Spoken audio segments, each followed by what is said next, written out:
চলো, রেলওয়ের জিকের প্রতিদিন যে আমরা 50টা করে মিনিমাম 50টি করে কোশ্চেন এবং তার উত্তর নেওয়ার চেষ্টা করছি। আশা করি আমাদের প্রত্যেক দিনে এর থেকে অনেক বেশি হবে, 50টির বেশি হবে, কারণ দুই একদিন না গেলে আমি মোটামুটি 30-35 বা 1 ঘন্টার বেশি করতে পারছি না। চলো, আমাদের এ পর্যন্ত হয়ে গেছিল, এবার চলি এখান থেকে শুরু করছি।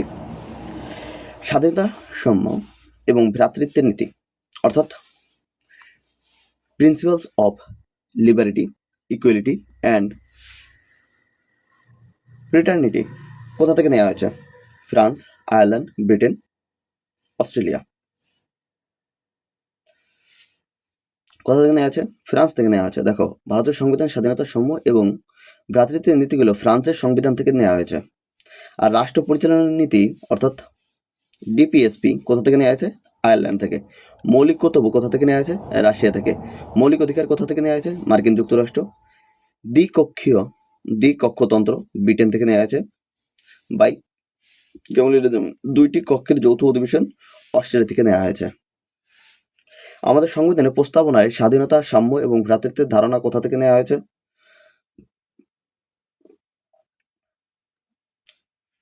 ঔপনিবেশিক বিপ্লব, আমেরিকান বিপ্লব, রুশ বিপ্লব, ফরাসি বিপ্লব। যদি কোথা থেকে নেওয়া হয়েছিল? ফ্রান্সের সংবিধান থেকে ধারণ করা হয়েছে, অর্থাৎ ফরাসি বিপ্লব। ওকে, ডি। তারপর নিচের কোনটি ভারতীয় সংবিধানের উৎস নয়? ডেনমার্কের সংবিধান, ফ্রান্সের সংবিধান এটা থেকে নেওয়া হয়েছিল, আয়ারল্যান্ডের থেকে নেওয়া হয়েছিল, মার্কিন যুক্তরাষ্ট্র অর্থাৎ ইউএসএ থেকে নেওয়া হয়েছিল। ডেনমার্ক থেকে নেওয়া হয়নি, সুতরাং উত্তর আমাদের কোনটা হবে? ডেনমার্ক। ডেনমার্কের সংবিধান ভারতীয় সংবিধানের উৎস নয়। ভারতীয় সংবিধানের সাংবিধানিক বিধান রাজ্যসভার সদস্যদের পরোক্ষ নির্বাচন, indirect election of Rajya Sabha members কোন দেশ থেকে গ্রহণ করা হয়েছে? জার্মানি, দক্ষিণ আফ্রিকা, মার্কিন যুক্তরাষ্ট্র, ইংল্যান্ড। কোথা থেকে নেওয়া হয়েছে? পরোক্ষ নির্বাচন। পরোক্ষ নির্বাচন, দেখো, ভারতের সংবিধানের বিধানে রাজ্যসমূহের দক্ষিণ আফ্রিকার সংবিধান থেকে গ্রহণ করা হয়েছে। ভারতীয় সংবিধান তার বেশিরভাগ বিধান অন্যান্য দেশের বিভিন্ন দেশের অর্থাৎ প্রায় 10টি দেশের সংবিধানের পাশাপাশি ভারতের সরকারি আইন ভারত সরকার আইন 1935 থেকে 250টি সরাসরি বা কিছুটা পরিবর্তন করে নেওয়া হয়েছে। গতদিন এগুলো আমরা দেখে নিয়েছি। তাহলে উত্তরটা আমাদের কি ছিল? দক্ষিণ আফ্রিকা। কোনটা? ভারতের সংবিধানের বিধান রাজ্যসভার সদস্যদের পরোক্ষ নির্বাচন কোন দেশ থেকে গ্রহণ করা হয়েছে? দক্ষিণ আফ্রিকা। ভারতের সংবিধানে কোন দেশ থেকে পঞ্চবার্ষিকী পরিকল্পনার বিধান গ্রহণ করা হয়েছে? মার্কিন যুক্তরাষ্ট্র, আয়ারল্যান্ড, দক্ষিণ আফ্রিকা, ইউএসএসআর। দেখো তো কোনটা? দেখো, ভারতে পঞ্চবার্ষিকী পরিকল্পনার মডেলটি ইউএসএসআর, সোভিয়েত ইউনিয়ন থেকে নেওয়া হয়েছে। ভারতের প্রাক্তন প্রধানমন্ত্রীকে পণ্ডিত জওহরলাল নেহেরু 1951 সালে ভারতীয় সংসদে প্রথম পঞ্চবার্ষিকী পরিকল্পনা পেশ করে। কত সালে? 1951 সালে। ভারতীয় সংবিধানে মৌলিক অধিকারগুলোর কোন সংবিধান থেকে নেওয়া হয়েছে? মার্কিন যুক্তরাষ্ট্র, সুইজারল্যান্ড, ব্রিটেন, সোভিয়েত ইউনিয়ন। মৌলিক অধিকারগুলো কোথা থেকে নেওয়া হয়েছে? মার্কিন যুক্তরাষ্ট্র থেকে নেওয়া হয়েছে। ভারতীয় সংবিধানের 3য় অংশে 12 থেকে 35 অনুচ্ছেদে মৌলিক অধিকার নিয়ে আলোচনা করা হয়েছে। এই অধিকারগুলো আমেরিকার সংবিধান থেকে নেওয়া হয়েছে, অর্থাৎ মার্কিন যুক্তরাষ্ট্র। একদম। চলো, তারপরটা যাচ্ছি। ভারতীয় সংবিধানের কোন অংশটি জার্মানি সংবিধান দ্বারা অনুপ্রাণিত? জার্মানি সংবিধান থেকে অনুপ্রাণিত। সাংবিধানিক সংশোধন, ফেডারেল সিস্টেম, জরুরি অবস্থার সময়ে মৌলিক অধিকার স্থগিত করা, একক নাগরিকত্ব। দেখো, ভারতের সংবিধানে জরুরি অবস্থার সময় মৌলিক অধিকার স্থগিত করা জার্মানির সংবিধান দ্বারা অনুপ্রাণিত। জরুরি বিধানগুলো ভারতীয় সংবিধানের 18তম অংশে, কত নম্বর? 18তম অংশে 352 থেকে 360 অনুচ্ছেদে রয়েছে।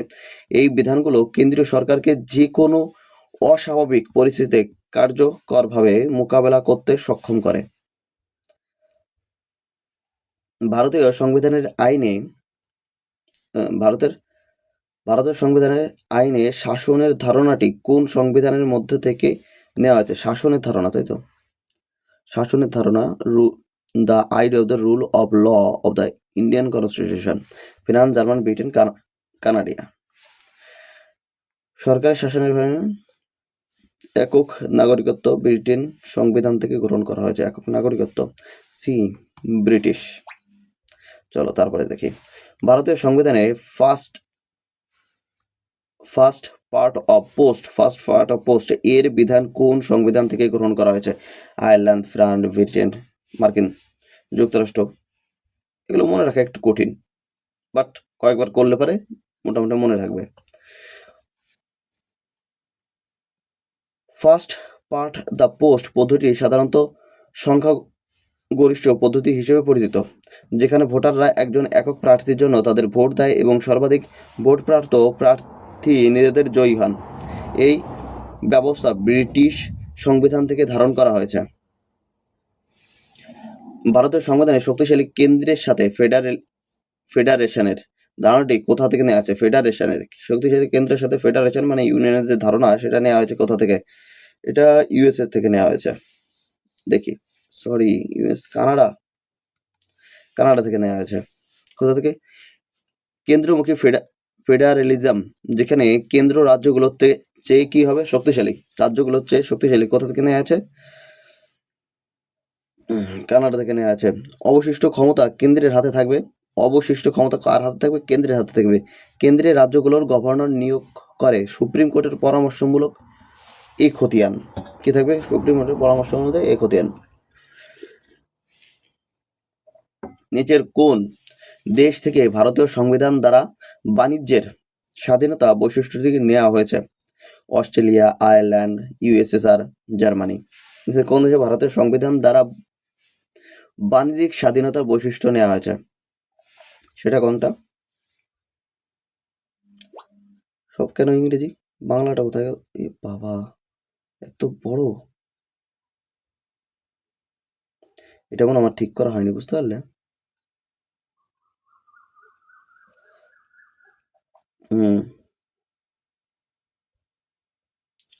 এটা নেওয়া হয়েছিল তোমার অস্ট্রেলিয়া থেকে। একটা মিনিট।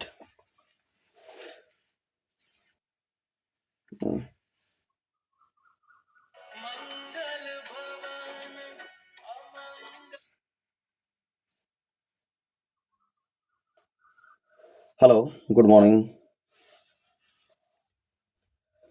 হ্যাঁ, পড়তে থাক। ওকে। আরে আমারও খেয়াল নেই, লেট হয়ে গেছে। আমি ভাবলাম তোর শরীরটাও খারাপ।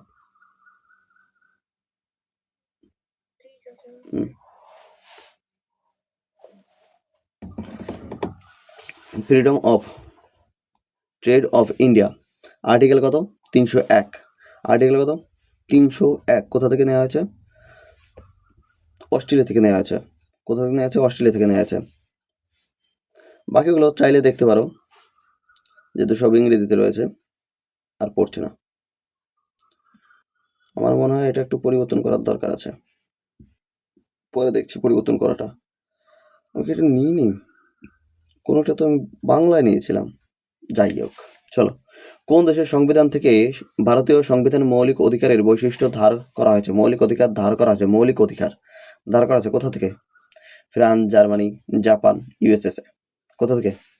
ইউএসএসএ থেকে মৌলিক অধিকার ধার করা হয়েছে। ভারতীয় সংবিধানে মৌলিক কর্তব্যের বিভাগটি কোথা থেকে নেওয়া হয়েছে? ইউএসএসএ, ইংল্যান্ড, ইউএসএসআর, জার্মানি। কোনটা? ইউএসএসআর থেকে নেওয়া হয়েছে।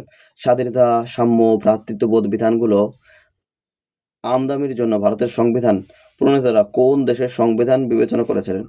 Canada, Australia, Ireland, France. এটা একবার করা হয়েছে, দেখো তো। ফ্রান্সের সংবিধান, কনস্টিটিউশন অফ দ্য ফ্রান্স। সংবিধানে ভারতীয় সংবিধানের নির্দেশমূলক নীতি ধারণাটি কোথা থেকে নেওয়া হয়েছে?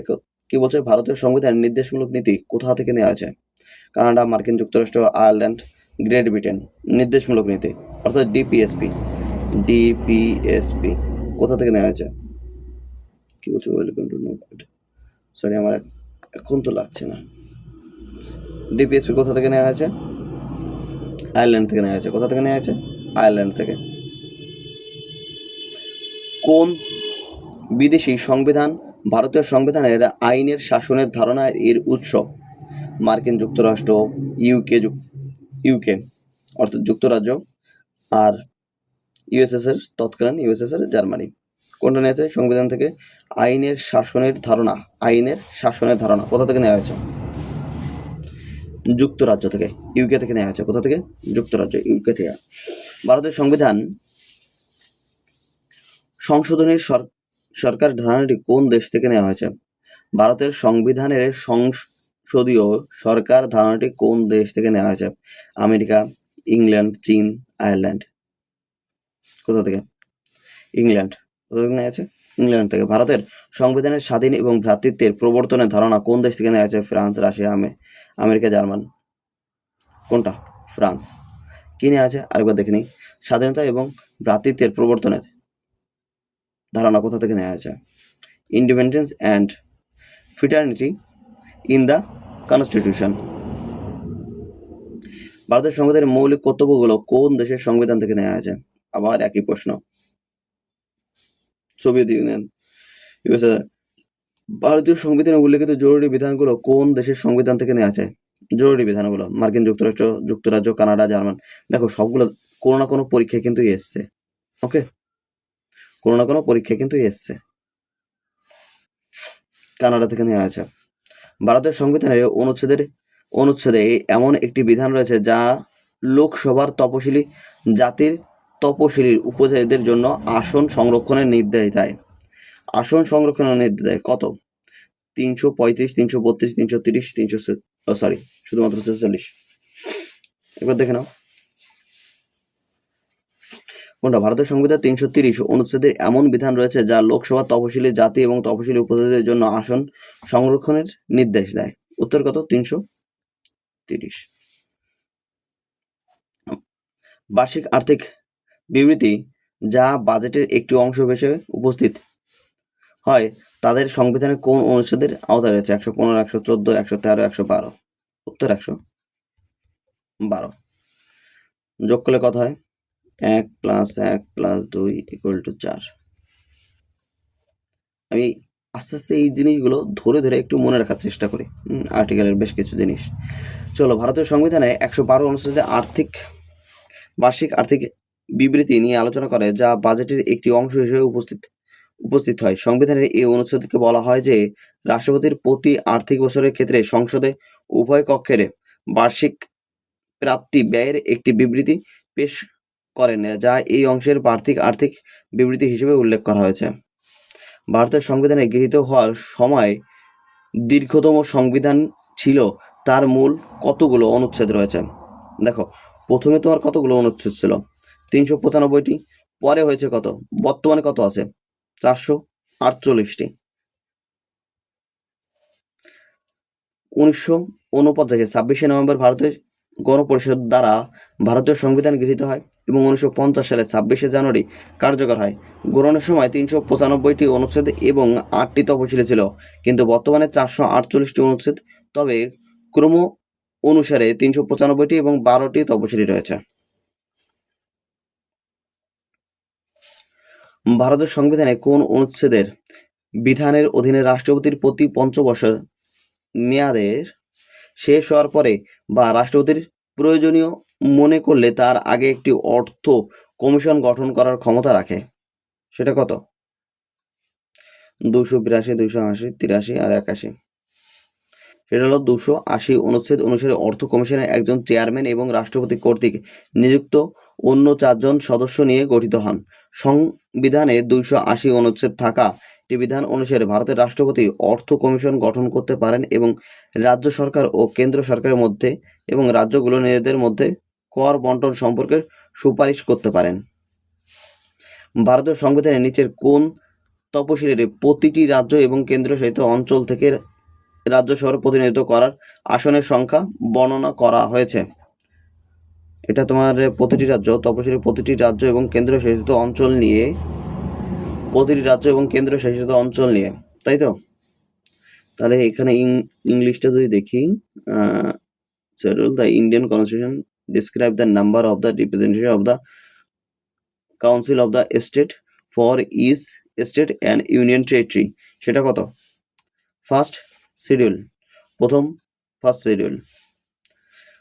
হ্যাঁ, ডি নম্বর বলছে কেন চৌথ শিডিউলে? ইউনিয়ন টেরিটরি দাও। ভারতের সংবিধানে 25টি অংশ এবং 12টি তফসিলি বিভক্ত। চৌথ তফসিলি এতে রাজ্যসভার রাজ্য এবং কেন্দ্রশাসিত অঞ্চলগুলোর জন্য আসন বরাদ্দের বিধান করেছে। পঞ্চম তফসিলি এতে আসাম, মেঘালয়, ত্রিপুরা এবং মিজোরাম রাজ্যর ব্যতীত অন্য যে কোনো রাজ্য বসবাসকারী তপশিলি এলাকা অন্য যে কোনো বসবাসকারী তপশিলি এলাকা এবং তপশিলি উপজাতিতে প্রশাসন এবং নিয়ন্ত্রণ সম্পর্কিত বিধান রয়েছে। ফোর্থ তপশিল,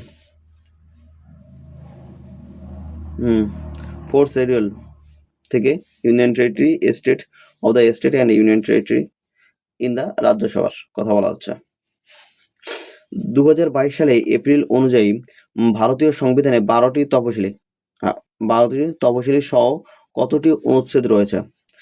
তোমার প্রথম ছিল 395টা। এবার দেখো একটা জিনিস দেখো, 395টা কিন্তু এখানে নেই। 448টা। কটি? 448টা বর্তমান পর্যন্ত, 2022 পর্যন্ত। 2022 সালের এপ্রিল অনুযায়ী ভারতের সংবিধানে 12টি তপশিলি সহ 448টি অনুচ্ছেদ রয়েছে। ভারতের সংবিধানে কোন অনুচ্ছেদের অধীনে বার্ষিক আর্থিক বিবৃতি প্রস্তুত করা হয়েছে? বার্ষিক আর্থিক বিবৃতি প্রস্তুত করা হয়েছে। তোমার যদি আর্থিক বিবৃতি মানে তোমার বাজেটের কথা এসছে, তাই তো, ফাইন্যান্সিয়াল স্টেটমেন্ট সেটা কততে? 112। 130-এ কি আছে? সুপ্রিম কোর্টের আসন। 140-এ সুপ্রিম কোর্টের আনুষঙ্গিক ক্ষমতা। 101-এ আসন শূন্য হওয়া কোনো ব্যক্তির সংসদের উভয় কক্ষের সদস্য হতে পারবেন না। কি বলছেন? একজন ব্যক্তি দুটো কক্ষে, রাজ্যসভা এবং লোকসভা, একসঙ্গে সদস্য হতে পারবে না। আর 112 থেকে বার্ষিক আর্থিক বিবৃতি অর্থাৎ অ্যানুয়াল ফাইন্যান্সিয়াল স্টেটমেন্ট, বাজেটের কথা। এবার বাজেট শব্দটি বলে যেটা আছে সেটা তোমার পার্লামেন্টে উল্লেখ নেই। কি বললাম? মানে দিদি আমাদের যে বইটা আছে বইয়ের মধ্যে বাজেট শব্দটি কোথাও উল্লেখ নেই। অ্যানুয়াল ফাইন্যান্সিয়াল স্টেটমেন্ট দেওয়া আছে, কিন্তু আমাদের বাজেটের কথা আসলে পরে 112 নম্বর করি। ওকে, ভারতের সংবিধানে কটি অংশ এবং তপশিলি রয়েছে? অংশ এবং তপশিলি, তাই তো, এইখানে তো ঝামেলা। অংশ 22টি, তপশিলি তোমার কটা? 12টি। 12টি তপশিলি। শিডিউল তোমার 12টি, পার্ট তোমার 22টি, মানে বর্তমানে 12 আর 22। আর আগে ছিল কটা? 22টি ছিল না, এটা ছিল তোমার 8টা। আগে ছিল মনে হয় এখানে, যেহেতু এখানে নেই সুতরাং এর দিকে না যাই ভালো। তাহলে পার্টস কটা? 22টি। 22 কোনটা আছে? 22। 22-এর জায়গায় আরো দুটো বেড়েছে, তাহলে সেটা হয়েছে 25। আরো 3টে বেড়েছে, 25 হয়েছে। তাহলে এইটা। আর আগে ছিল তোমার 8টা, সেখান থেকে হয়েছে তোমার 12টা। চলো, ভারতের সংবিধানে 25টি অংশ এবং 12টি তপশিলিতে বিভক্ত। ভারতের সংবিধানের গ্রহণের সময় 26শে নভেম্বর 1949 এতে একটি প্রস্তাবনায় 22টি অংশ ছিল। কটা ছিল? 22টি অংশ। সেটা কটা হয়েছে? এখন 25টি হয়েছে। 395টি অনুচ্ছেদ, সেটা কত হয়েছে? 448টি। এবং আর্থিক তপশিলি সেটা কত হয়েছে? 12টি তপশিলি, মানে শিডিউল হয়েছে। ভারতের সংবিধানের অনুচ্ছেদগুলোতে কতটি বিভিন্ন অংশে ভাগ করা হয়েছে? অংশে অর্থাৎ পার্টে ভাগ করা হয়েছে। দেখো 22টি, 22 অথবা 25 দেওয়া থাকবে। সেখানে বর্তমান আর আগের কথা উল্লেখ থাকবে। হয় 22, দেখো এখানে 22 দেওয়া আছে, 25 কিন্তু নেই। হয় 25 থাকবে, 22 কিন্তু থাকবে না, এরকমই থাকবে। ভারতের সংবিধানের 25টি অংশ এবং 12টি তপশিলি বিভক্ত। ভারতের সংবিধানের গ্রহণের সময় 26শে নভেম্বর 1949 এতে একটি প্রস্তাবনা, 22টি অংশ, 395টি অনুচ্ছেদ এবং 8টি তপশিলি ছিল। বর্তমানে কি হলো? এখানে 25ও ছিল না তো, কতগুলো বিভিন্ন অংশে বিভক্ত করা হয়েছে, ডিফারেন্ট পার্টস। 22টি পার্টস তো, কিন্তু এখানে ডি করেছে কেন? এ হবে তো, এখানে পরিবর্তন করা হয়নি। ভারতের সংবিধান অনুসারে নিচের কোনটি মৌলিক অধিকার সম্পর্কিত অনুচ্ছেদ নয়? মৌলিক অধিকার, দেখো মৌলিক অধিকার কত থেকে? 12 থেকে 35। তাহলে 25, 18, 30 এটা 12 থেকে 35-এর মধ্যে পড়ছে। 40 তোমার কোথায় চলে গেল? ডিপিএসপি তে চলে গেল। তাহলে কত হবে? 40। ভারতের সঙ্গে 40 নম্বর অনুচ্ছেদটি রাষ্ট্র পরিচালনা অর্থাৎ ডিপিএসপি তে নির্দেশমূলক নীতির মধ্যে একটি সাথে সম্পর্কিত, যা নির্ধারণ করে যে গ্রাম পঞ্চায়েত সংগঠনের জন্য রাষ্ট্রের প্রয়োজনীয় পদক্ষেপ গ্রহণ করা উচিত। ভারতের সদস্যদের 42 নম্বর অনুচ্ছেদে তাদের এমন ক্ষমতা এবং কর্তৃত্ব প্রদান করে যা তাদের শাসকের একক হিসেবে কাজ করতে সক্ষম করে। তারপর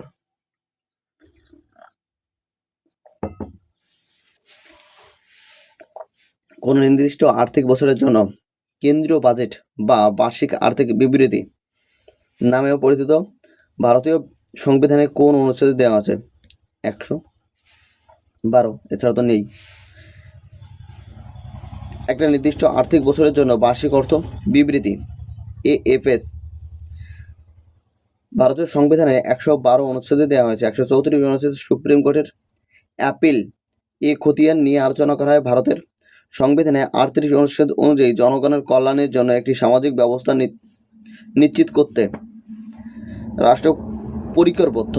31C অনুচ্ছেদে প্রদান করে কোন নির্দেশমূলক নীতি কার্যকর করার আইনের সংরক্ষণ। 30শে জুন 2022 পর্যন্ত ভারতের সংবিধানে কটি তপশিলি রয়েছে? তপশিলি শেডিউল, তাই তো? শেডিউল তোমার কটা? প্রথম ছিল 8টা, সেখান থেকে হয়ে গেছে 12টা। 2022 পর্যন্ত আছে তোমার 12টা। দেখো, ভারতের রাজ্য এবং কেন্দ্রশাসিত অঞ্চলগুলোর নাম সংবিধানের কোন তপশিলিতে উল্লেখ করা হয়েছে? কি বলছে? ভারতের রাজ্য এবং কেন্দ্রশাসিত অঞ্চলগুলোর নাম। Name of the state and the union territory. প্রথম তপশিলি, ফার্স্ট শিডিউল ভারতের রাজ্য এবং কেন্দ্রশাসিত অঞ্চলগুলোর সংবিধানের প্রথম তপশিলি উল্লেখ করা হয়েছে। বর্তমানে 28টি রাজ্য এবং 8টি কেন্দ্রশাসিত অঞ্চল রয়েছে। কি আছে? 28টি রাজ্য এবং 8টি কেন্দ্রশাসিত অঞ্চল রয়েছে। এবার যদি একটা জিনিস, দ্বিতীয় তপশিলিতে কি আছে? এখানে তোমার ধরো এটা আমাদের ভারতের মধ্যে তোমার বাইরের কোনো অংশ, পাকিস্তান বা বাংলাদেশের বা অন্য যে কোনো দেশের, এই চারপাশে তো দেশ আছে। এবার এখান থেকে যদি কোনো দেশের কোনো একটা অংশ আমাদের দেশের মধ্যে ঢোকে, তাহলে সেটা কত নম্বর? আর্টিকেল 2-তে চলে যাবে। সরি, দ্বিতীয় তপশিলি শিডিউল, সেটা হলো আর্টিকেল কততে যাবে? 2-তে যাবে। আর আর্টিকেল 3-তে তোমার কি যাবে? আর্টিকেল 3-তে তোমার, এটা আমাদের ভারতের এখানে ধরো 28টা ভাগ। এবার এই ভাগগুলোকে, এই ধরো এই একটা ভাগ, এটা ধরো পশ্চিমবঙ্গ। পশ্চিমবঙ্গের এইখানে যার নামকরণ পরিবর্তন বা এরিয়া পরিবর্তন করতে হবে, সেটা কত নাম্বারে যাবে? আর্টিকেল 3-এ যাবে। আর আর্টিকেল 4-এ কি আছে? কত? 368, 368 মনে হয় ওটা, আমার সঠিক খেয়াল নেই আপাতত। এইখানে অর্থাৎ সংখ্যাগরিষ্ঠতার দরকার নেই। আর্টিকেল 2 এবং 3-এর জন্য সংখ্যাগরিষ্ঠতার দরকার নেই। চলো ভাইয়া, ভারতীয় সংবিধানের নিচের কোন অংশটি কেন্দ্রশাসিত অঞ্চলগুলোর সাথে সম্পর্কিত? কেন্দ্রশাসিত অংশগুলোর সঙ্গে সম্পর্কিত কত আছে? 10 কোথায় আছে? 10 নেই, তার মানে 8। চলো দেখি, ভারতীয় সংবিধানের 8ম অংশ 339 থেকে 239 থেকে 242 অনুচ্ছেদের কেন্দ্রশাসিত অঞ্চল এবং এর প্রশাসনিক ব্যবস্থা প্রদান করে। কেন্দ্রশাসিত অঞ্চল এবং এর প্রশাসনিক ব্যবস্থা দেখে। এবার ভারতীয় সংবিধানের কোন অংশটি তপশিলি জাতি এবং তপশিলি উপজাতি এলাকায় আলোচনা করে? দেখো তো,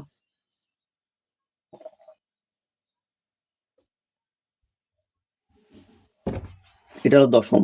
কত নম্বরে আছে? 244 থেকে 244A। 244 থেকে 244-এর এ।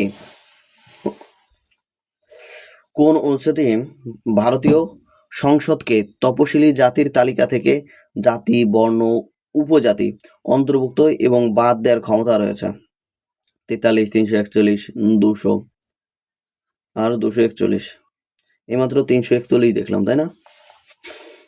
341-এর 2 অনুচ্ছেদে ভারতীয় সংবিধানে তপশিলি জাতির একটি তালিকা থেকে জাতি, বর্ণ এবং উপজাতিদের অন্তর্ভুক্ত বা বাদ দেওয়ার ক্ষমতা রয়েছে। অনুচ্ছেদ কত? 342। তপশিলি উপজাতিদের ভারতীয় সংবিধানের এই অনুচ্ছেদের অধীনে সংজ্ঞায়িত করা হয়?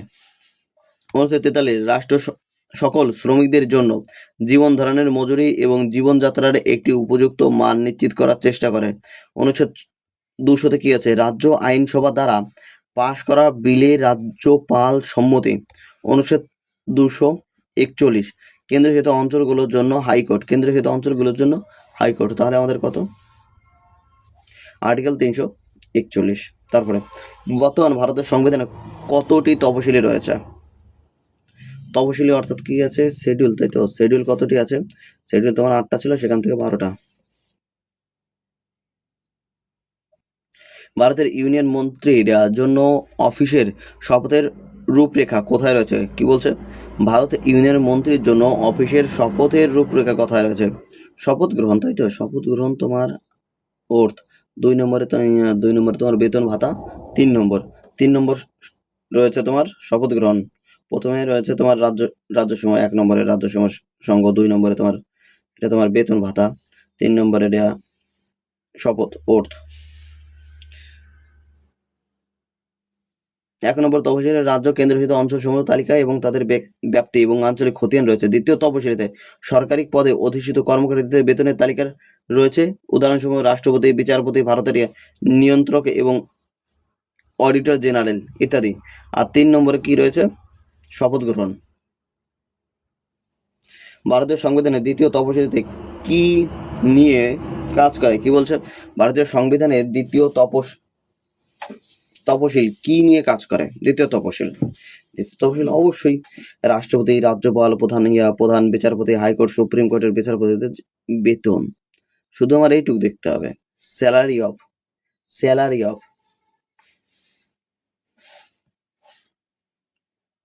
ভারতের সংবিধানে কোন অংশে ভারতের নাগরিকের মৌলিক অধিকার রয়েছে? কোন অংশে ভারতের নাগরিকদের মৌলিক অধিকার রয়েছে? সেটা কত? Part 1, part 2, part 3, part 4, part 3। ভারতের সংবিধানের তৃতীয় অংশের অধীনে ভারতের নাগরিকের মৌলিক অধিকার রয়েছে। 12 থেকে 35 অনুচ্ছেদের বর্ণনা তৃতীয় অংশের অন্তর্ভুক্ত করা হয়েছে। ভারতীয় সংবিধানের প্রেক্ষাপটে নিচের কোনটি সঠিকভাবে মিলেছে? কোনটা সঠিকভাবে মিলেছে, তাই তো? 3 নম্বরে মৌলিক কৌত, এটা তো 4 নম্বরে চলে গেছে। 3 নম্বরে রাষ্ট্র পরিচালনামূলক নীতি, না। পার্ট 2-তে তোমার সিটিজেনশিপ, এটাও না। তারপরে কি হবে? পার্ট 3 মৌলিক অধিকার। নিচের কোন বিষয়টি যুগ্ম তালিকার আওতায় আসে? বন, পুলিশ, বাণিজ্য, প্রতিরক্ষা। এটা তোমার রাজ্য তালিকা। প্রতিরক্ষা এটা তোমার কেন্দ্র তালিকা। বাণিজ্য মনে হয় তোমার কেন্দ্র তালিকার মধ্যে পড়ে, মনে তো হচ্ছে। আর বন তোমার রাজ্য ও কেন্দ্র দুটোর মধ্যে পড়ছে। যেহেতু দুটোর মধ্যে পড়ছে, সুতরাং কি হবে? যুগ্ম তালিকা। এবার চলো, 3 ধরনের তালিকা রয়েছে। একটা হলো কেন্দ্র তালিকা, শুধুমাত্র কেন্দ্রীয় সংসদ এটি নিয়ে আইন তৈরি করতে পারে। রাজ্য তালিকায় শুধুমাত্র রাজ্য আইনসভা এটি নিয়ে কি করতে পারে? আইন তৈরি করতে পারে। ব্যতিক্রম ক্ষেত্রে কেন্দ্রীয় আইনসভা আইন তৈরি করতে পারে, ব্যতিক্রম ক্ষেত্রে করতে পারে। হ্যাঁ। আর যুগ্ম তালিকা কেন্দ্র এবং রাজ্য উভয় আইনসভায় এটি নিয়ে আইন তৈরি করতে পারে। সবগুলো উদাহরণ দিয়ে আমার দরকার ছিল এখানে, যেটা একটু ভুল হয়েছে আপাতত। ওকে। 42তম সংশোধনী 1976 এর পরে রাজ্য তালিকা থেকে যুগ্ম তালিকায় স্থানান্তরিত হয়েছে। কি দেখো, 42তম সংশোধনীতে এটি রাজ্য তালিকা থেকে যুগ্ম তালিকায় 5টি বিষয় স্থানান্তরিত হয়। এক হলো তোমার শিক্ষা, ওজন আর পরিমাণ, বন, বন্যপ্রাণী এবং পাখি সুরক্ষা, বিচার প্রশাসন। ভালো করে দেখবে, এই যে 5টা, এই 5টা থেকেই প্রশ্ন আসে। শিক্ষা, ওজন এবং পরিমাণ, বন, বন্যপ্রাণী, পাখি সুরক্ষা, বিচার প্রশাসন। ভারতীয় সংবিধানে শিক্ষা কোন তালিকার অধীনে রাখা হয়েছে? এই মাত্রই দেখলাম। কোনটা? রাজ্য তালিকা, কেন্দ্র তালিকা, সরকারি তালিকা নয়, যুগ্ম তালিকা, কনকারেন্ট লিস্ট। ভারতীয় সংবিধানে 371-এর এ অনুচ্ছেদে কোন রাজ্যকে বিশেষ মর্যাদা প্রদান করা হয়েছে? 371-এর এই প্রশ্নটা মোটামুটি 5 বার না 6 বার আছে। নাগাল্যান্ড, সিকিম, আসাম, অরুণাচল প্রদেশ। কোনটা? নাগাল্যান্ড। দেখে নি। অনুচ্ছেদের বিশেষ মর্যাদা 371-এর মহারাষ্ট্র এবং গুজরাট, 371-এর এ নাগাল্যান্ড, 371-এর বি আসাম, 371-এর সি মণিপুর, 371-এর ডি অন্ধ্রপ্রদেশ এবং তেলেঙ্গানা, 371-এর ই অন্ধ্রপ্রদেশ সেই কেন্দ্রীয় বিশ্ববিদ্যালয় প্রতিষ্ঠা, অন্ধ্রপ্রদেশ কেন্দ্রীয় বিশ্ববিদ্যালয় প্রতিষ্ঠা, 371-এর এফ সিকিম, 371-এর জি মিজোরাম, 371-এর এফ এইচ কি আছে অরুণাচল প্রদেশ, আইতে আছে তোমার গোয়া, আর যেতে রয়েছে কর্ণাটক। এর কি যেন একটা শর্ট ট্রিক্স আছে। মোটামুটি এই প্রশ্ন তো প্রচুরবার আসবে, চলো একবার দেখে নি। নিজের কোন রাজ্য থেকে ভারতীয় সংবিধানে 21 অংশে 371 অনুচ্ছেদের অধীনে বিশেষ মর্যাদা পায়নি, যেখানে অস্থায়ী পরিষদ এবং ইত্যাদি সম্পর্কিত কিছু বিশেষ বিধান রয়েছে? মহারাষ্ট্র, অন্ধ্রপ্রদেশ পেয়েছে, কর্ণাটক, হিমাচল প্রদেশ পেয়েছে। মহারাষ্ট্রের কর্ণাটক দেখো তো এখানে আছে নাকি? মহারাষ্ট্র এই যে প্রথমেই রয়েছে 71-এ, তাহলে মহারাষ্ট্র যাবে। তাহলে কি শুধুমাত্র কর্ণাটক পায়নি? শুধু তাহলে উত্তর কোনটা আমাদের? কর্ণাটক। তাহলে তালিকাটা দেখতে পাচ্ছ, খুবই গুরুত্বপূর্ণ। চলো, ভারতের সংবিধানে 371-এর এই অনুচ্ছেদের নিচের কোন রাজ্যের জন্য বিশেষ মর্যাদা রয়েছে? সেটা নাগাল্যান্ড। একবার দেখলাম, আরেকবার কি আসবে? ভারতের সংবিধানের কোন দুটি ধারা বিচার বিভাগের পর্যালোচনা ক্ষমতা সবচেয়ে স্পষ্টভাবে প্রকাশ করে? বিচার বিভাগে দেখো 32 আর 226, এটা তোমার 32 হলো হাইকোর্ট আর 226 হলো, সরি 32 হলো তোমার সুপ্রিম কোর্ট, 226 হলো তোমার হাইকোর্ট।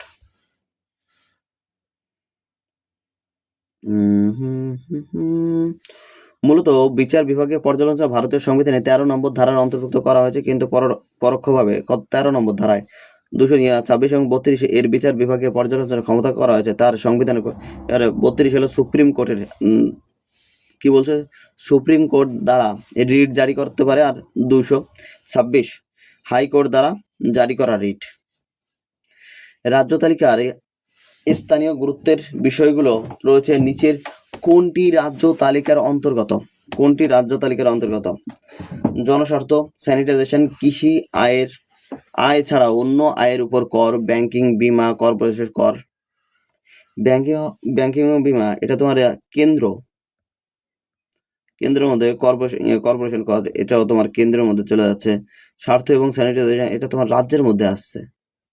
রাজ্য তালিকায় স্থানে গুরুত্ব, আর কৃষি আয় ছাড়াও অন্য আয়ের উপর যে কর এটা তোমার কেন্দ্রের মধ্যে চলে যাচ্ছে। তাহলে কি রাজ্য তালিকায় এমন বিষয়গুলো রয়েছে যার অধীনে একটি রাজ্যের আইনসভা জনশৃঙ্খলা, জনস্বাস্থ্য, পুলিশ এবং স্যানিটাইজেশন, হাসপাতাল এবং ডিসপেন্সারি ইত্যাদির আইন প্রণয়ন করতে পারে, সেটা কি? তাহলে কি রাজ্য তালিকার মধ্যে অতগুলো পড়ছে, তার মধ্যে জনস্বার্থ আর স্যানিটাইজেশনও কিন্তু পড়ছে। কি কি পড়ছে? জনশৃঙ্খলা, জনস্বাস্থ্য, police, sanitisation, hospital, dispensary. October 2020 পর্যন্ত ভারতের সংবিধানে কতগুলো ধারা রয়েছে? 448টি। আর এখানে কিছু দেখতে হবে না, অনেকবার দেখেছি প্রশ্নটা। অক্টোবর 2020 পর্যন্ত ভারতের সংবিধানে কটি অংশ রয়েছে? অংশ অর্থাৎ পার্ট। শিডিউল যদি বলতো তাহলে এক ব্যাপার, অংশ যেহেতু বলেছে তাহলে 25। সংবিধানের নিচের কোন ধারাটি কেন্দ্রীয় বাজেটের বার্ষিক আর্থিক বিবরণ করে? 112, অনেকবার এসছে। নিচের কোন ধারায় বলা হয়েছে যে রাষ্ট্রপতির আদেশের মাধ্যমে একটি আন্তঃরাজ্য পরিষদ গঠন করা যেতে পারে? ধারাগুলো মনে রাখা একটু কঠিন, এটা তো বটেই।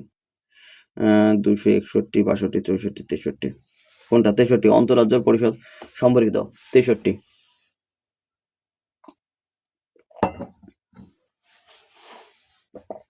ভারতের সংবিধানের নিচের কোন ধারার অধীনে আন্তঃরাজ্য বিধানের সমন্বয়ের জন্য একটি আন্তঃরাজ্য পরিষদ গঠন করতে হবে? আবার সেই একই জিনিস, 263।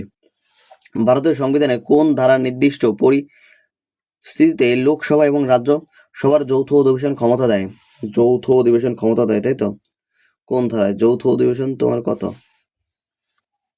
108 নম্বরে ধারা নির্দিষ্ট ক্ষেত্রে উভয় কক্ষের যৌথ অধিবেশনের ব্যবস্থা করে। সংসদের যৌথ অধিবেশনে রাষ্ট্রপতি আহ্বান করেন এবং এতে সভাপতিত্ব করেন লোকসভার স্পিকার বা তার অনুপস্থিতিতে লোকসভার ডেপুটি স্পিকার বা অনুপস্থিতিতে রাজ্যসভার ডেপুটি চেয়ারম্যান। একজন উপস্থিত না থাকলে তার পরের জন কি করে? কোন বছর ভারতের সংবিধানে 35-এর এ ধারা যুক্ত করা হয়েছে? 54 সালে যুক্ত করা হয়েছে, যা মূলত 370 নম্বর ধারার একটি এবার 370 আবার ঢুকবে অনেকবার। একটি সম্প্রসারণ। এটি জম্মু কাশ্মীরের আইন সভাকে এর আদি বাসিন্দাদের সম্পর্কিত বিধানগুলো সংজ্ঞায়িত করার ক্ষমতা দেয়। জম্মু এবং কাশ্মীরের পুনর্গঠন আইন প্রণয়নের পর 370 এবং 35-এর এ ধারা বাতিল করা হয়েছে। পুনর্গঠন আইন কত? 2019। ভারতীয় সংবিধানে কোন তপশিলি রাজ্য এবং কেন্দ্রশাসিত অঞ্চল এবং তাদের অঞ্চলের তালিকা রয়েছে? Union less state here, union territory and their air territory. প্রথম। ভারতীয় সংবিধানে প্রথম তপশিলি, এতে রাজ্য কেন্দ্রশাসিত অঞ্চলগুলোর নাম এবং তাদের অঞ্চলের খতিয়ানা রয়েছে। 336-এর কোন সম্প্রদায়ের নির্দিষ্ট পরিষেবার জন্য বিশেষ বিধান রয়েছে? শিখ সম্প্রদায়, হিন্দু সম্প্রদায়, অ্যাংলো ইন্ডিয়ান। 336 অ্যাংলো ইন্ডিয়ানের কথা বলছে। 336 নম্বর ধারা নির্দিষ্ট পরিষদের জন্য অ্যাংলো ইন্ডিয়ান সম্প্রদায়ের জন্য বিশেষ বিধান প্রদান করে। এই সংবিধান প্রারম্ভে প্রথমে 2 বছরের পর্যন্ত অ্যাংলো ইন্ডিয়ান সম্প্রদায়ের সদস্যদের ইউনিয়নের রেলওয়ে, কাস্টমার, পোস্টাল এবং টেলিগ্রাফ পরিষেবার পদগুলোতে সেই একই ভিত্তিতে নিযুক্ত করা হবে যে ভিত্তিতে তারা 15 আগস্ট 1947-এর ঠিক আগে নিযুক্ত হন। ভারতীয় সংবিধানের দশম তফসিলে নিচের কোনটির বিষয়ে? দশম সেটা কি ছিল? দলত্যাগ বিরোধী। দশম সেটা কি ছিল? 1985 সালে 52তম সংবিধানে সংশোধনীর আইনের মাধ্যমে ভারতীয় সংবিধানে দশম তফসিলি দল ত্যাগ বিরোধী যুক্ত করা হয়েছিল। এর অধীনে এমপি এবং এমএলএদের অযোগ্য ঘোষণার বিধান করা হয়েছে। নিচের কোন রাজ্যটি সংবিধানের ষষ্ঠ তফসিলির অনুসরণ করে না, যা আদিবাসী এলাকার প্রশাসনে ও নিয়ন্ত্রণে নিয়ে কাজ করে? কোন রাজ্য সংবিধানের ষষ্ঠ তফসিল অনুসরণ করে না? আসাম, নাগাল্যান্ড, মেঘালয়, ত্রিপুরা। উত্তর তোমার ষষ্ঠ তফসিলে আসাম, মেঘালয়, ত্রিপুরা এবং মিজোরাম রাজ্যের আদিবাসী এলাকায় প্রশাসনিক ব্যবস্থা করে। কি করে? আসাম, মেঘালয়, ত্রিপুরা এবং মিজোরাম। এটিএম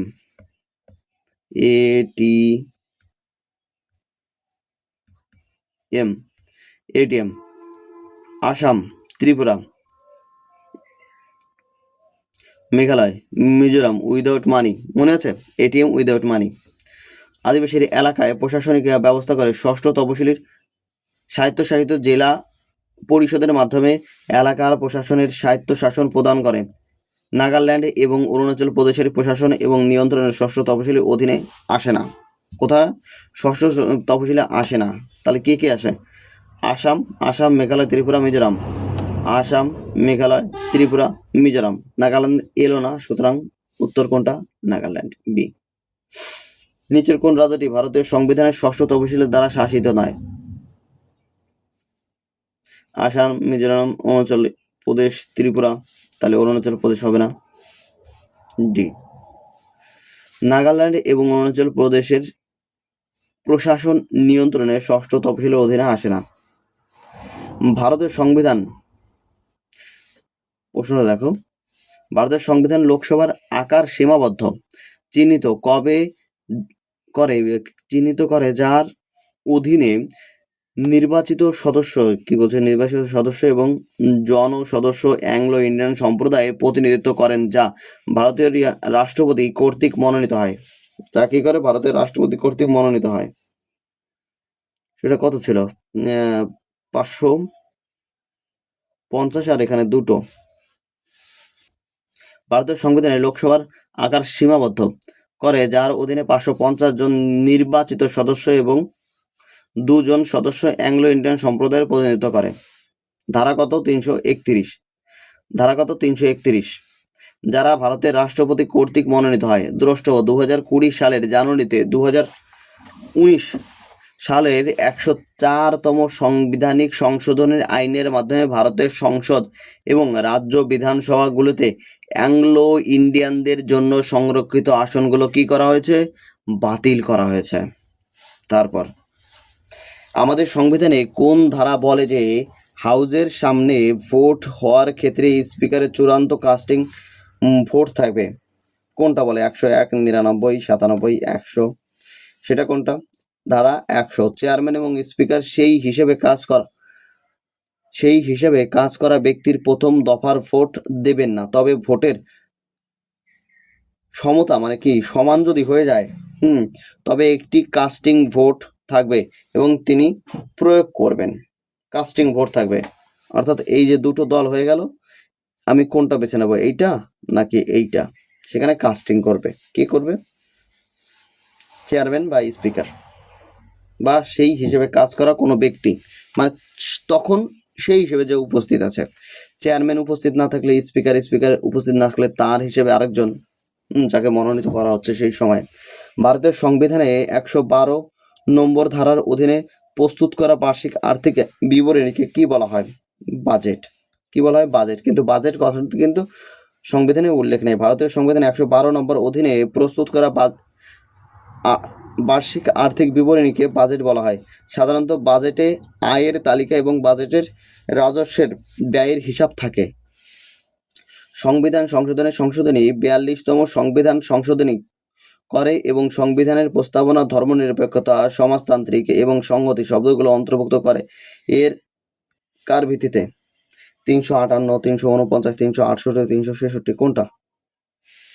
368 নম্বর ধারা অনুসারে সংবিধানের সংশোধনী 42তম সংশোধনী কত সালে হয়েছিল? 1976। আর 44তম হয়েছিল কত সালে? 1978। এটা হলো তোমার 44তমতে। কি কি ছিল? ধর্মনিরপেক্ষ অর্থাৎ সেকুলার, সমাজতান্ত্রিক, সোশ্যালিস্ট এবং সহিংস শব্দগুলো। তবে ভারতের সংবিধানের প্রস্তাবনা ধর্মনিরপেক্ষ শব্দটি কোন সংশোধনীর আইনের মাধ্যমে যুক্ত করা হয়েছে? কোনটা? 42তম। এইমাত্রই দেখলাম। কততম? 42তম। 1976 সালে 42তম সংশোধনীর মাধ্যমে যুক্ত করা হয়েছে। ভারতের সংবিধানে কোন সংশোধনী সার্বভৌম, গণতান্ত্রিক, প্রজাতন্ত্র শব্দগুলোকে সার্বভৌম, সমাজতান্ত্রিক, ধর্মনিরপেক্ষ, গণতান্ত্রিক, প্রজাতন্ত্র এবং জাতীয় ঐক্য শব্দগুলোর এটা কত? 42তমতে যুক্ত করা হয়েছে। আর কিছু দেখতে হবে না। সমাজতান্ত্রিক, ধর্মনিরপেক্ষ এবং সংহতি শব্দগুলো ভারতের কোনটায়? 42তম সংশোধনীতে যুক্ত করা হয়েছে। আবার দিয়ে দিয়েছে, এই কারণে উত্তর একসাথে রেখে দিয়েছে। দেখেছো? সংবিধানের একটি সূচনামূলক বিবৃতি জারি আর সংবিধানের কারণ এবং নির্দেশমূলক মূল্যবোধগুলোর উল্লেখ করে তাকে কি বলা হয়? ধারা, মৌলিক অধিকার, প্রস্তাবনা, দফা। কি বলছে? সংবিধানের একটি সূচনামূলক বিবৃতি যা সংবিধানের কারণ এবং নির্দেশমূলক মূল্যবোধ উল্লেখ করে তাকে কি বলা হয়? ধারা, মৌলিক অধিকার, সেটাকে কি বলা হচ্ছে? সংবিধানের একটি সূচনামূলক বিবৃতি সংবিধানের কারণ এবং নির্দেশমূলক মূল্যবোধের উল্লেখ করে। ন্যায়, বিচার, স্বাধীনতা, ভ্রাতৃত্ববোধ ইত্যাদি সংবিধানের উদ্দেশ্যে প্রতিফলিত করে। তাহলে সেটা কি? প্রস্তাবনা। প্রিয়াম্বেল। সেটা কি? প্রস্তাবনা, প্রিয়াম্বেল। 1973 সালে কেশবানন্দ ভারতীয় মামলার এই প্রশ্নের উদ্ভব ঘটেছিলেন যে প্রস্তাবনা সম্পূর্ণ পরিবর্তন করা যেতে পারে। দেখো এখানে তোমার প্রিয়াম্বেলের কথা এসছে।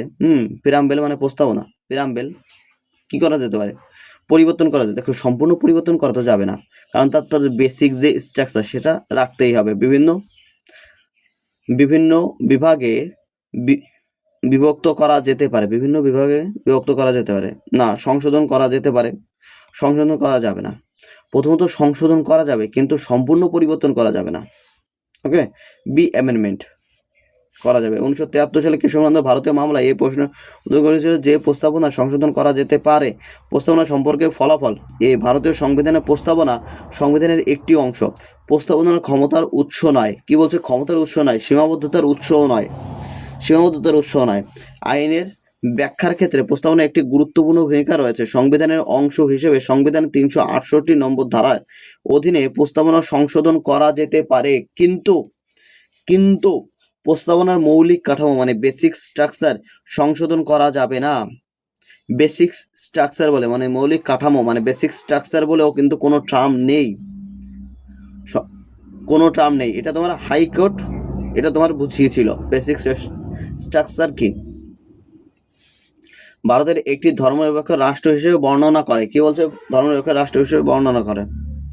কত নম্বর? 44 তো না।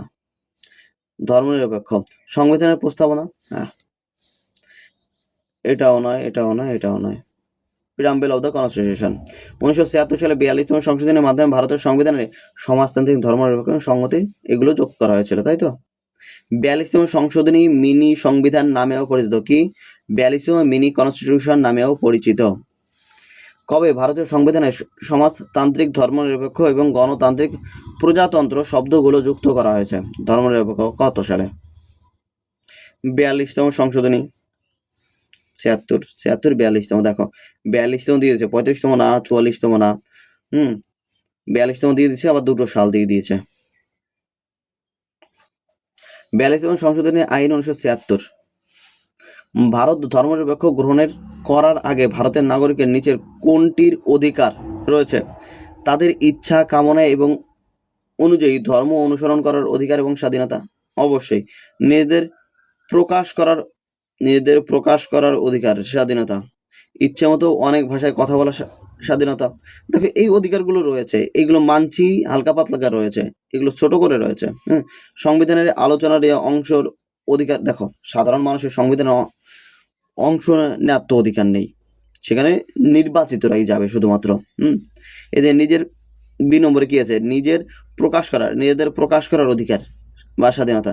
এটা হালকা ফুলকা আছে, ইচ্ছা মতো অনেক ভাষায় কথা বলার অধিকার, হ্যাঁ, যে কোনো ভাষা ব্যবহার করতে পারি, কিন্তু এইগুলো কিন্তু সরাসরি উল্লেখ নেই, কিন্তু তোমার মৌলিক অধিকার হিসেবে রয়েছে।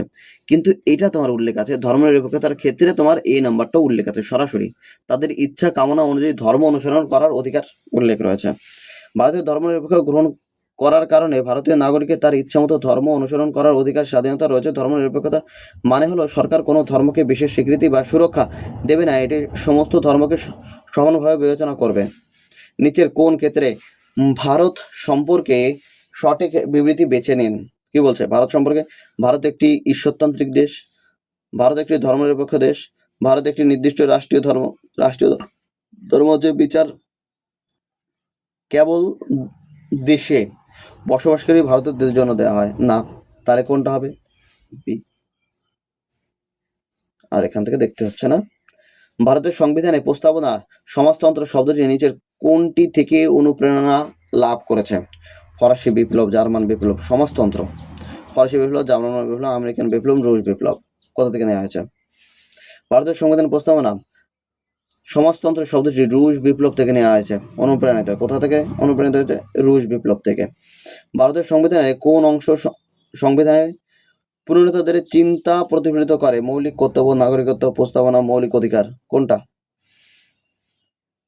ভারতের সংবিধানে রচয়িতাদের চিন্তা ভারতের সংবিধানের প্রস্তাবনায় প্রতিফলিত হয়েছে, মানে যা যা তারা চিন্তা ভাবনা করেছে, ঠিক আছে, এত খোলস চিন্তা ভাবনা করেছে, তার একটা সার সংক্ষেপ কি করেছে?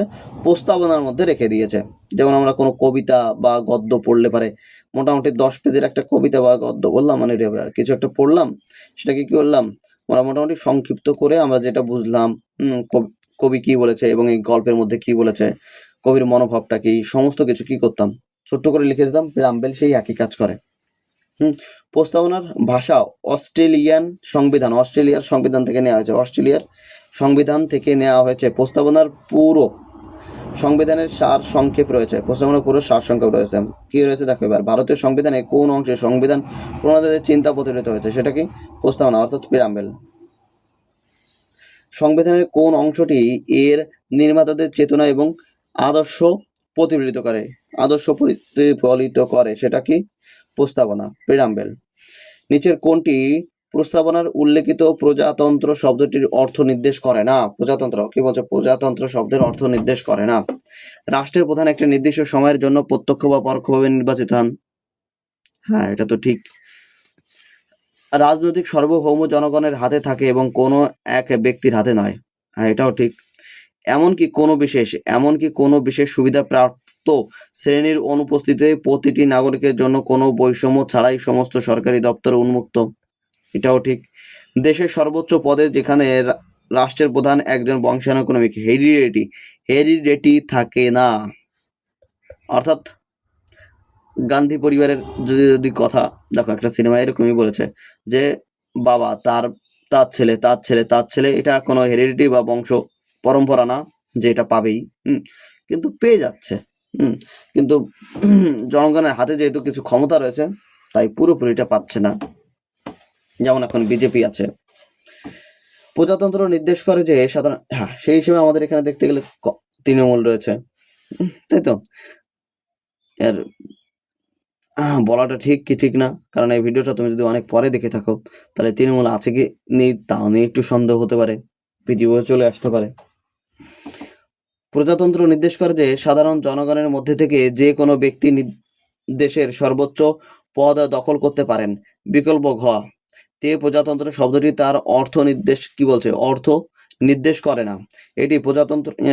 একটি প্রজাতন্ত্র হলো একটি রাষ্ট্রের যেখানে সর্বোচ্চ ক্ষমতা জনগণ এবং তাদের নির্বাচিত প্রতিনিধিদের হাতে থাকে। এতে একজন রাজার পরিবর্তে রাষ্ট্রের একজন নির্বাচিত প্রধান থাকেন, অর্থাৎ বংশানুক্রমিক উপাদানের অনুপস্থিত থাকে। কি বলছো? বংশানুক্রমিক উপাদানের অনুপস্থিতি থাকে। There is a absence of the heredity element. আবার চলে আসবে এখানে। ভারতের সংবিধানের প্রস্তাবনার ব্যবহৃত প্রজাতন্ত্র শব্দটির নির্দেশ করুন। কি হবে? দেশের প্রধান বংশানুক্রমিক, হেরিডিটি এটা তো না। তাহলে দেশের প্রধান হলেন একজন সাংবিধানিক শাসক, দেশের প্রধান হলেন একজন নির্বাচিত প্রতিনিধি। উপরের কোনোটি নয়, এটাও ভুল। ঠিক আছে, আরে উপরের কোনোটি নয়, এর মধ্যে তোমার এটা তোই উত্তর আমার এইটা। ঠিক আছে, ভারতের যে কোনো রাজ্যের সীমানা পরিবর্তন করার ক্ষমতা কার আছে? ভারতের প্রধানমন্ত্রীর। রাজ্যের আইনসভার, এটার নাই, প্রধানমন্ত্রী নেই। কেন্দ্রীয় স্বরাষ্ট্রমন্ত্রী, এর নেই। পার্লামেন্ট অর্থাৎ কি সংসদের রয়েছে, পার্লামেন্টের রয়েছে। চলো পুরোপুরি শেষ করে দিই আজকে 150 পর্যন্ত। ভারতীয় সংবিধানে 3 নম্বর ধারা সংসদকে 2 বা ততোধিক রাজ্য বা রাজ্যের অংশগুলোকে একত্রিত করে নতুন রাজ্য গঠন এবং ভারতের যে কোনো রাজ্যের সীমানা পরিবর্তনের বিষয়ে আইন প্রণয়নের ক্ষমতা দেয়। এই ধারাটি সংবিধানের আইন অনুযায়ী বিদ্যমান রাজ্যগুলোর এলাকা, সীমানা বা নাম পরিবর্তন করার ক্ষমতা দেয়। ভারতের সংবিধানের নিচের কোন ধারাটি নতুন রাজ্য গঠন, সীমানা পরিবর্তন ইত্যাদি বিষয়ে বিবরণ বর্ণনা করে? কি বলছে? ভারতের সংবিধানের নিচের কোন ধারাটি নতুন রাজ্য গঠন, সীমানা পরিবর্তন, সেটা তোমার 3 নম্বর ধারা। নতুন রাজ্য গঠন, সীমানার পরিবর্তন 3 নম্বর ধারা। 2014 সালে তৈরি হওয়া ভারতের 29তম রাজ্য কোনটি? যা, তেলেঙ্গানা, সিকিম, ঝাড়খণ্ড, উত্তরাখণ্ড। তেলেঙ্গানা। 29তম রাজ্য কত? তেলেঙ্গানা। 2 জুন 2014 উত্তর পশ্চিম অন্ধ্রপ্রদেশের প্রাক্তন জেলাগুলো থেকে তেলেঙ্গানা গঠিত হয়েছিল এবং রাজ্যগুলোর সংখ্যা 29 এ উত্তীর্ণ হয়েছিল। এর রাজধানী হায়দ্রাবাদ। দ্রষ্টব্য, ভালো করে দেখে নাও, বর্তমানে আমাদের দেখো 29তম রাজ্য যখন হয়েছে, তাহলে আমাদের রাজ্য সংখ্যা কটা হওয়া দরকার? 29টি। কিন্তু এখন ভারতে কটা রাজ্য আছে? 28টি রাজ্য রয়েছে, কারণ 370 নম্বর ধারা বাতিলের কারণে, 370 নম্বর ধারা আর 35-এর এ, মনে আছে কি? 35-এর এ বাতিল করেছিল কত সালে? 2019। জম্মু এবং কাশ্মীরকে রাজ্য তালিকা থেকে কি দেওয়া হয়েছে? রাজ্য তালিকা থেকে সরিয়ে দেওয়া হয়েছে এবং একে জম্মু কাশ্মীর একটা তোমার জম্মু কাশ্মীর এবং লাদাখ জম্মু কাশ্মীরকে কি করেছে? 2টো কেন্দ্রশাসিত অঞ্চলে বিভক্ত করেছে। বর্তমানে ভারতে 8টি কেন্দ্রশাসিত অঞ্চল রয়েছে। কটা রয়েছে কেন্দ্রশাসিত অঞ্চল? 8টি। আর রাজ্য কটা আছে? 28টি। কিন্তু আগে এটা বলবে, দেখবে যে প্রশ্ন বারে বারেই আসবে, তেলেঙ্গানা হওয়ার পরে কটা রাজ্য হয়েছে? 29টি। কারণ কি? 2014 সালে সেটা হয়েছে, আর এটা 370 দ্বারা সরে গেছে 2019 সালে। তাহলে 2014 সাল পর্যন্ত কটা ছিল? 2014 পর্যন্ত কটা ছিল? 29টি রাজ্য ছিল। এবার বোঝা গেল তেলেঙ্গানা ভারতের রাষ্ট্র কততম রাষ্ট্র? 29তম। তেলেঙ্গানা ভারতের রাষ্ট্র কততম? 29তম।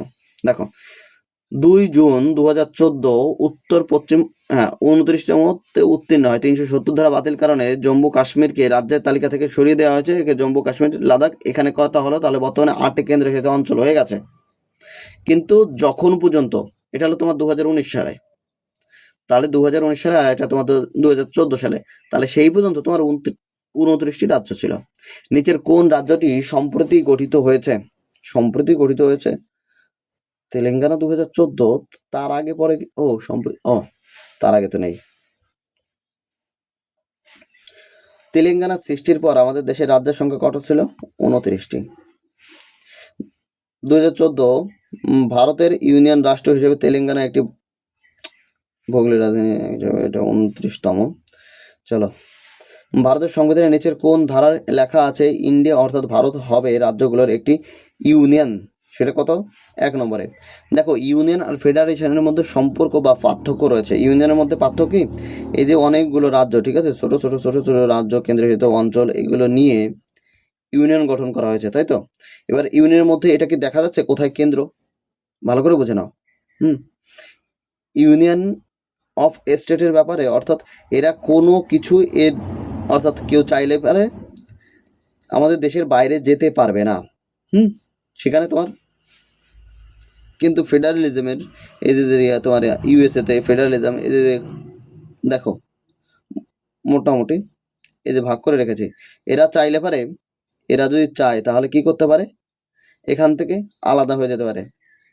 এখানে আমাদের কি 1 নাগরিকত্ব, এদের কি আছে 2 নাগরিকত্ব, অর্থাৎ একটা রাজ্যের জন্য, একটা পুরো দেশের জন্য, মানে ইউএসএ এর জন্য,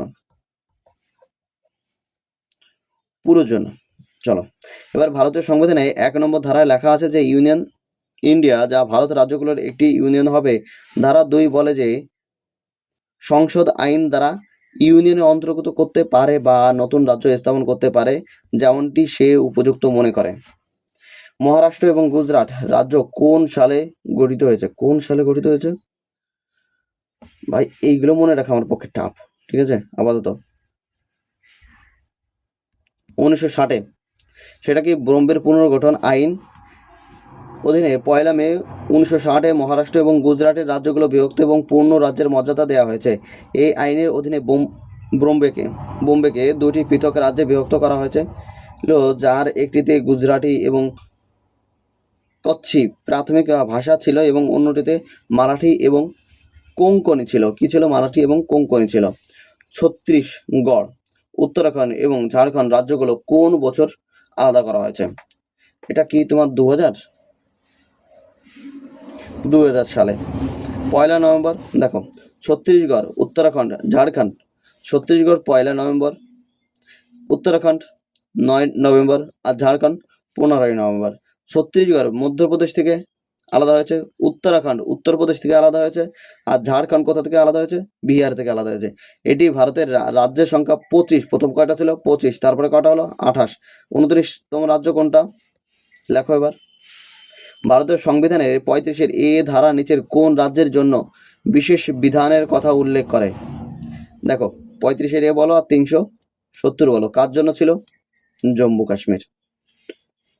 ভারতের সংবিধান 35-এর এ ধারার জম্মু এবং কাশ্মীরের জন্য একটি বিশেষ বিধানের উল্লেখ ছিল। এই ধারাটি জম্মু এবং কাশ্মীরের রাজ্য সরকারকে রাজ্যের স্থানীয় বাসিন্দাদের সংজ্ঞায়িত করে এবং স্থায়ী বাসিন্দাদের বিশেষ স্বাধিকার দেওয়ার ক্ষমতা দেয়, এবং এই ধারাটি অন্য রাজ্যের বাসিন্দাদের কাজ এবং সম্পত্তির অধিকার থেকে বঞ্চিত করে। বর্তমান পরিস্থিতি অনুযায়ী জম্মু ও কাশ্মীরকে জম্মু এবং কাশ্মীর এবং লাদাখ নামে 2টি ভাগে বিভক্ত করা হয়েছে, এবং জম্মু ও কাশ্মীর সম্পর্কে 35-এর এ ধারা 370 নম্বর ধারা বাতিল করে কেন্দ্রশাসিত অঞ্চল করা হয়েছে। উড়িষ্যা কোন সালে একটি স্বাধীন রাজ্য হিসেবে ভারতের ইউনিয়নে যোগ দিয়েছিল? উড়িষ্যা কোন সালে একটি স্বাধীন রাজ্য হিসেবে ভারতের, উড়িষ্যা, তাই তো? উড়িষ্যা কততে যোগ দিয়েছিল? 50। উড়িষ্যা রাজ্য প্রথম হলো এপ্রিল 1936 সালে প্রতিষ্ঠিত হয়েছিল। এই উপলক্ষে 1 এপ্রিলকে উড়িষ্যা দিবস হিসেবে পালন করা হয়। পরবর্তীতে 1950 সালে উড়িষ্যা স্বাধীন রাজ্য হিসেবে ভারতীয় ইউনিয়নে যোগ দেয়। স্বাধীনতার পর ভারতীয় ঐক্যের পরিস্থিতি মর্যাদার প্যাটেল উড়িষ্যার দেশীয় রাজ্যগুলোকে ভারতের ইউনিয়নের সাথে একীভূত করে।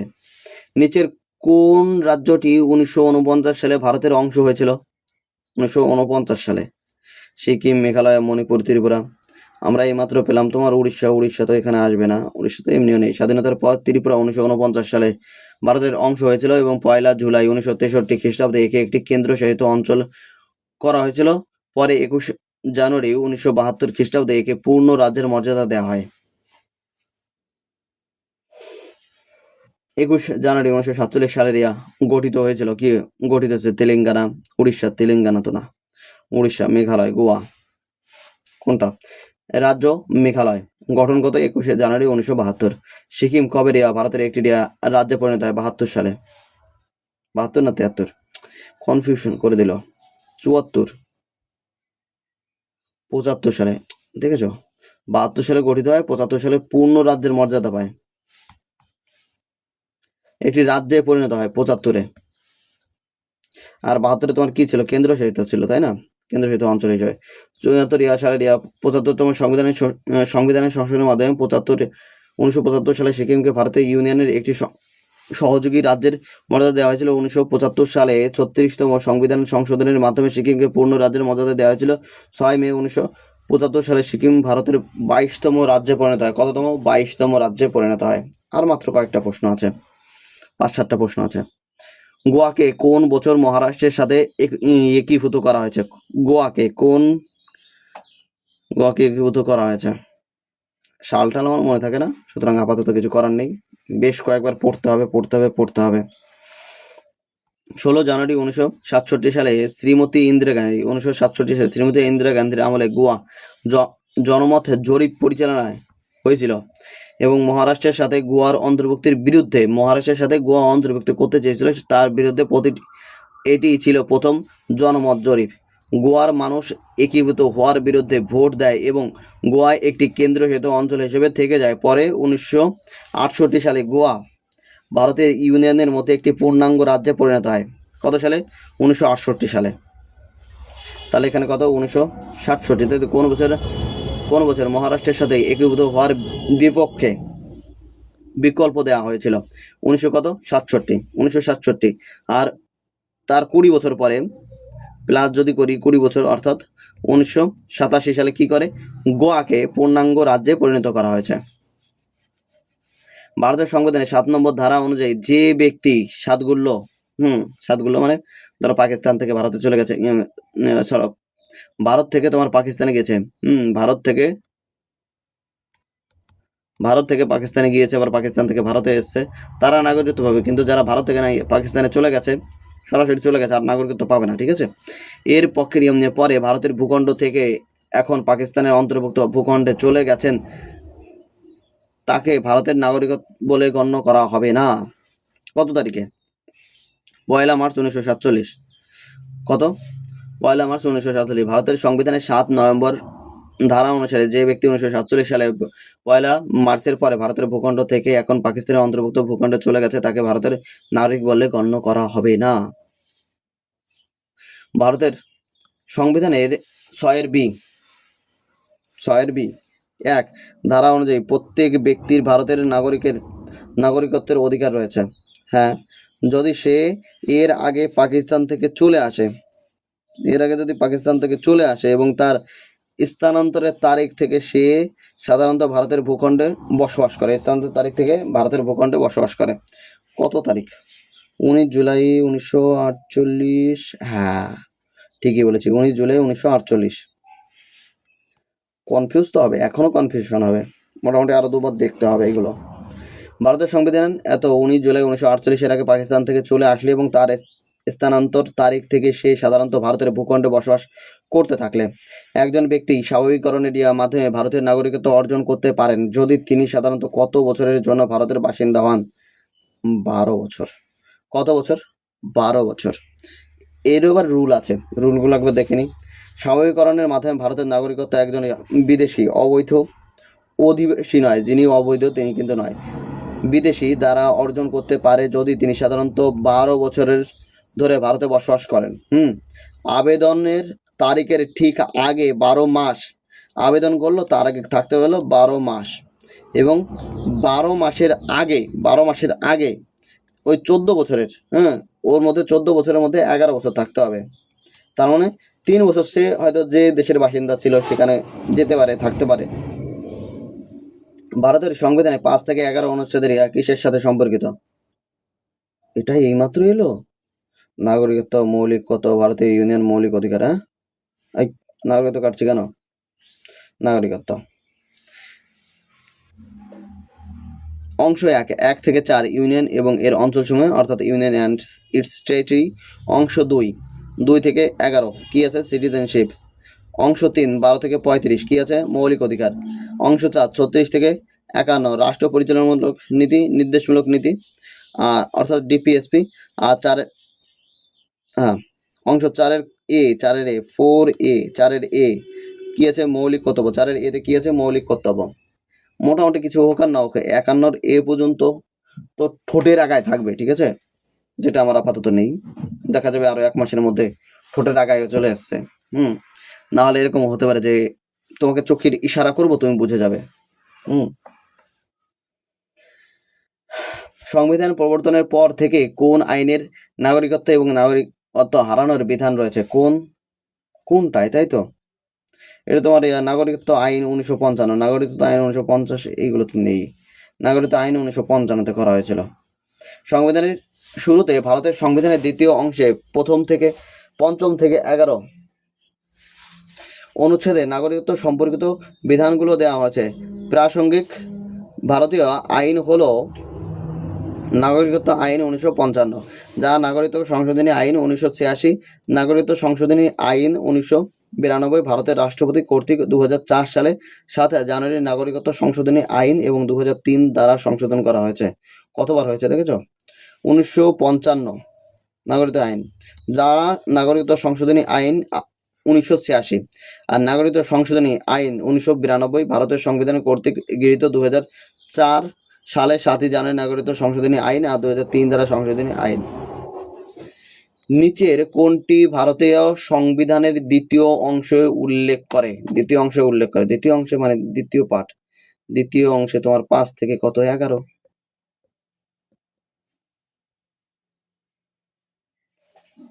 নিচের কোনটি ভারতের নাগরিকত্ব পাওয়া শর্ত নয়? জন্ম নাগরিকত্ব পাওয়ার শর্ত, বংশ নাগরিকত্ব পাওয়ার শর্ত, সম্পত্তি অর্জন না, স্বাভাবিকীকরণ বা দেশীয়করণ। হ্যাঁ, তাহলে উত্তর আমাদের কোনটা? সি। দেখো কিভাবে নাগরিকত্ব 5টি শর্তে পাওয়া যেতে পারে। যদি এটি জন্মের ভিত্তিতে হতে পারে, তুমি এই দেশে জন্মগ্রহণ করেছো। বংশগত, অর্থাৎ বংশগত ব্যাপারটা কি? তোমার বাবা বা তার বাবা, ঠিক আছে, পুরোপুরি কি আছে? এই দেশেও ছিলেন, এবং তুমি আমেরিকায় জন্মগ্রহণ করেছো বা অন্য কোথাও জন্মগ্রহণ করছো, সেই হিসেবে নিবন্ধন, রেজিস্ট্রেশনের মাধ্যমে, অর্থাৎ আমি এই দেশের নাগরিকত্ব চাই, তার জন্য কয় বছর থাকতে হবে? 12 বছর থাকতে হবে। স্বাভাবিকীকরণ তোমার ন্যাচারালাইজেশন, ধরো কারো বিশেষ গুণ বা ক্ষমতা আছে, তাকে নাগরিকত্ব দেওয়া যেতে পারে। ভূখণ্ড অন্তর্ভুক্তি, অর্থাৎ ভূখণ্ডে অন্তর্ভুক্তি করলাম। ধরে নাও কালকে যদি বাংলাদেশকে পুরোটাকে, এই যে ভারত, তো ভারতের এক কোনায় এইখানে তোমার বাংলাদেশ, আর কোনো ক্রমে এই পুরোটাকে কি করা হলো? নিয়ে নেওয়া হলো ভারতের মধ্যে। কি করা হলো? এই পুরোটাকে ভারতের মধ্যে নিয়ে নেওয়া হলো। বাংলাদেশের আর অস্তিত্ব আছে? নাই তো। তাহলে তাদের সবাইকে কি বিনা শর্তে নাগরিকত্ব দিয়ে দিতে হবে। যেখানে সম্পত্তি অর্জন থেকে নাগরিকত্বের কোনো বিধান নেই। কি বলছে? সম্পত্তি অধিকার থেকে নাগরিকত্বের কোনো বিধান নেই। বাহ, শেষ করে ফেলেছি। চলো, সবাইকে অনেক অনেক ধন্যবাদ। আর এতক্ষণ কিচ্ছু বলিনি। চলো, ইউটিউবে দেখে থাকলে অবশ্যই সাবস্ক্রাইব করে দিও, ফেসবুকে দেখে থাকলে অবশ্যই লাইক করে দিও, পেজটাকে ফলো করে দিও। কারণ প্রত্যেক দিন না হলেও সপ্তাহে এরকম, হ্যাঁ, যেহেতু এটা 3 দিনের একটা ছিল, শিডিউল ছিল, এবং এটা 2 দিনের ছিল, সেটা যদি আমি একদিনে কমপ্লিট করি, তাহলে আমাকে একদিন তো মাঝখানে কোনো না কোনোভাবে একদিন বাদ দিতে হবে, কোনো না কোনো দিন। তাহলে সেই দিনগুলো হয়তো ছোট ছোট করে একটু বাদ যাবে, কিন্তু চেষ্টা করব 10টা-15টার মধ্যে পুরো পার্লামেন্টের যা যা আছে, 1078খানা কোশ্চেন আছে, সমস্ত কমপ্লিট করার।